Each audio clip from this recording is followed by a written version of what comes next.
Recording studio Dhanuha.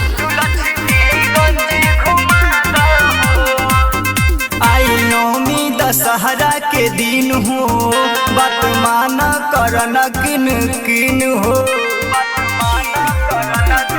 ए राजा आई नौमी दशहरा के दिन हो, बात माना करना किन किन हो। सजल बाबे मूर्तिया देखा दहो, सुनी सैया परी पैया तू लक्ष्मीगंज घुमा दहो। सुनी सैया परी पैया तू लक्ष्मीगंज घुमा दहो।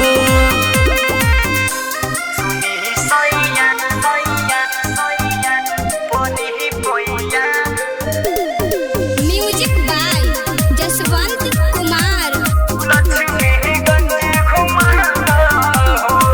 जोड़े नारियल औरी ले ली हदिया, संगही में आरती दे खावल जाई पिया।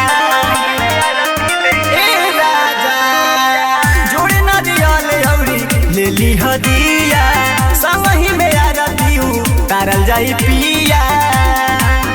एगो ललकी चुनरिया लिया दहो, सुनी सैया परी पैया तू लक्ष्मीगंज घुमा दहो। सुनी सैया परी पैया तू लक्ष्मीगंज घुमा दहो।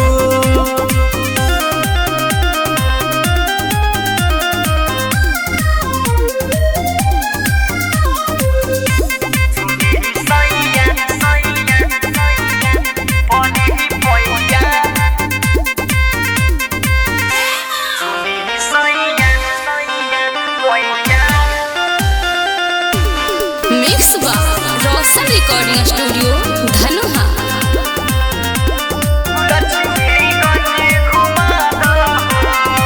हर जगह देवी माई के मूर्ति रखाइल बा, भीड़ बड़ी होला राजा रोड जमी आइल बा। हर जगह देवी माई के मूर्ति रखाइल बा, भीड़ बड़ी होला राजा रोड जमी आइल बा। राहुल सुनील के भजन सुना दहो, सुनी सैया परी पैया तू लक्ष्मीगंज घुमा दहो। सुनी सैया परी पैया तू लक्ष्मी